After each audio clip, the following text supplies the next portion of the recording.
Assalamualaikum warahmatullahi wabarakatuh. Waalaikumsalam warahmatullahi wabarakatuh. Ya, sahabat-sahabat Dialektik TV dimanapun Anda berada, jumpa lagi dengan kami di acara Curug Berpikir, kerjasama antara Dialektik TV dan Forum Satu Bangsa. Kali ini kedatangan lagi Mas Heri Haryanto Azumi. Masih Mas, malam-malam kita ganggu. Nggak apa-apa, ya ini sela-sela waktu kan kita harus selalu produktif ya. Selalu produktif. Ya boleh, nggak produktif. Kita melanjutkan diskusi sebelumnya Mas. Iya. Ya kan, kita berlanjut terus. Diskusi yang pertama, pertanyaan pertama nih Mas. Ini kan kita masuk ke era global ke depannya. Iya, benar. Dan tadi transformasi digital. Apakah kita siap dalam bukan hanya persaingan nasional, tapi persaingan global ini? Apakah anak-anak muda NU ini ke depannya sudah siap? Iya, Bang Andri. Saya tuh hari Kamis besok itu diundang oleh anak-anak muda kita yang menjadi pelaku aktif, bahkan leader. Boleh dikatakan juga trendsetter dalam bidang namanya cryptocurrency.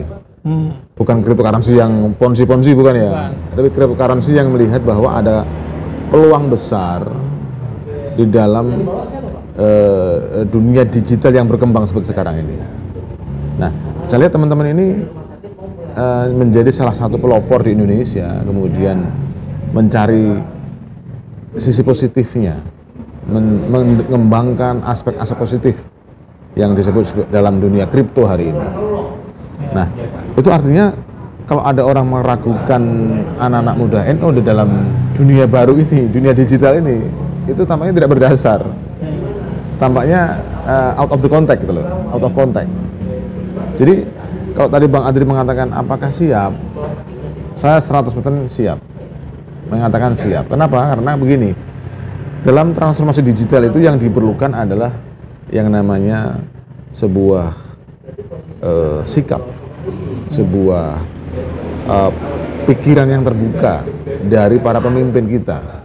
Kenapa? Karena menyangkut komunitas besar ya, maka diperlukan satu fakta, satu tekad yang kuat dari para pemimpin kita.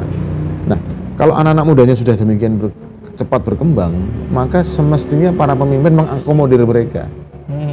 Para pemimpin memberikan ruang sehingga apa yang dikhawatirkan itu bisa disiapkan antisipasi dari awal. Kalau ada yang mengatakan bahwa dunia digital itu ancaman bagi tradisi, itu tergantung cara pandang dan cara kita mengantisipasinya gitu. Jadi I'm 100% sure that it will be done. Gitu. Nah, apakah anak-anak muda sekarang sudah siap semua dalam hal watak sebagai trendsetter tadi itu? Iya, begini. Memang betul bahwa transformasi itu tidak sekedar merubah fisik. Kita bertransformasi dari namanya wedang uwuh kepada air putih ini, atau sebaliknya. Tapi di dalam dua posisi ini ada namanya sikap mental. Sikap mental. Ada namanya mindset. Ada namanya paradigma. Nah, yang sedang kita lakukan adalah mendidik masyarakat supaya bisa menerima fakta bahwa dunia ini berkembang demikian cepat dan itu harus disesuaikan.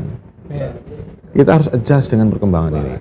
Sebelum kita mampu melakukan perubahan yang sesuai dengan kemauan kita, maka kita harus adjust dulu. Kita harus memahami dulu. Gitu. Kita harus menerima fakta itu. Gitu. Gitu, Bang Andri. Kira-kira apa yang menghambat seseorang untuk menjadi seorang trendsetter itu? Pasti begini, urusannya adalah zona nyaman ya, comfort zone. Jadi banyak orang yang sudah masuk dalam wilayah comfort zone. Oh, sudah menjadi pemimpin dalam masyarakatnya. Oh, sudah menjadi sosok yang dihormati. Oh, sudah mendapatkan pendapatan rutin dan seterusnya. Tapi yang kita inginkan adalah dunia baru yang lebih baik. Dunia baru yang lebih aslah, yang lebih maslahat. Kan itu yang ingin kita create. Jadi semestinya orang-orang yang sudah pada level al-mukhafadhah bil qadimis sholih itu juga membuka ruang bagi anak-anak muda agar al-akhdhu bil jadidil aslah.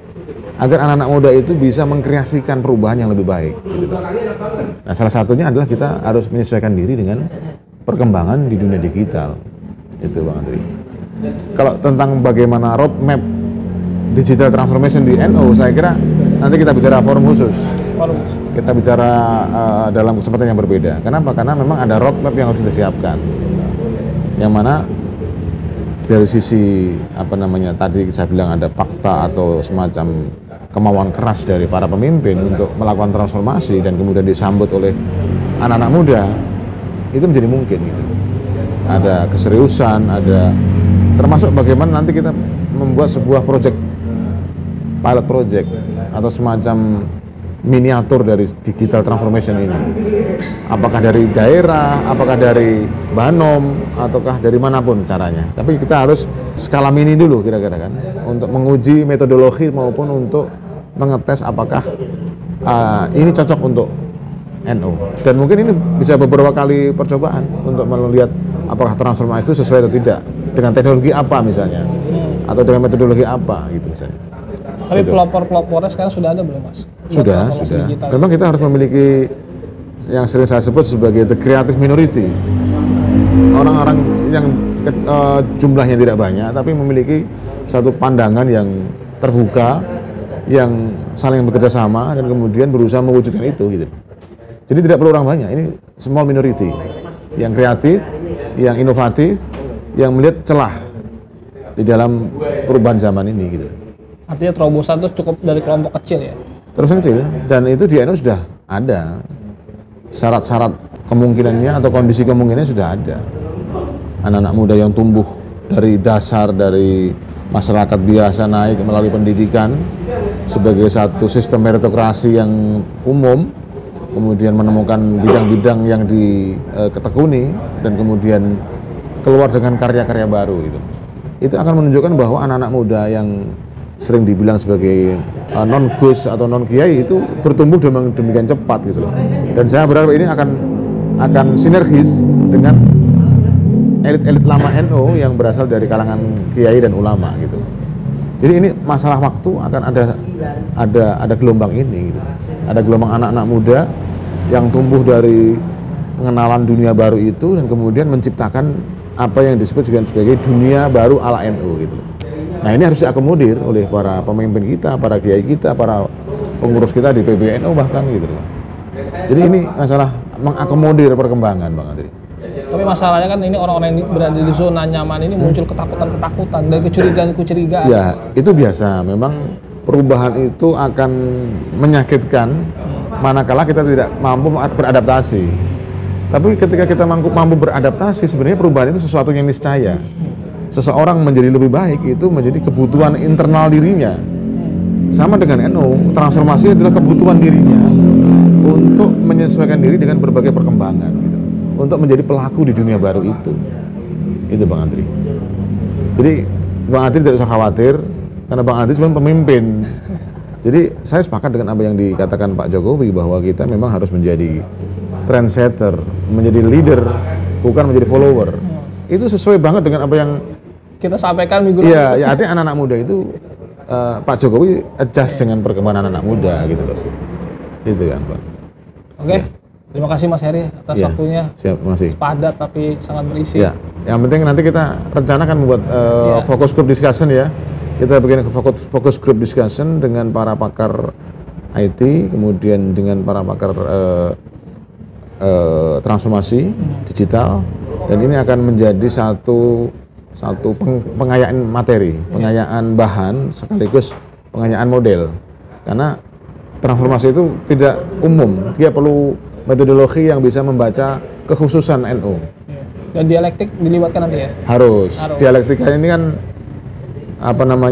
pelopor juga, trendsetter juga di dalam TV citizen journalism ya, citizen journalism. Karena sudah tidak lagi melihat TV-TV yang mainstream, semua orang lihat pada uniqueness pada TV-TV yang bersifat citizen journalism tadi gitu. Iya Bang Adi. Dan dia trendsetter ya? Iya trendsetter, betul. Iya.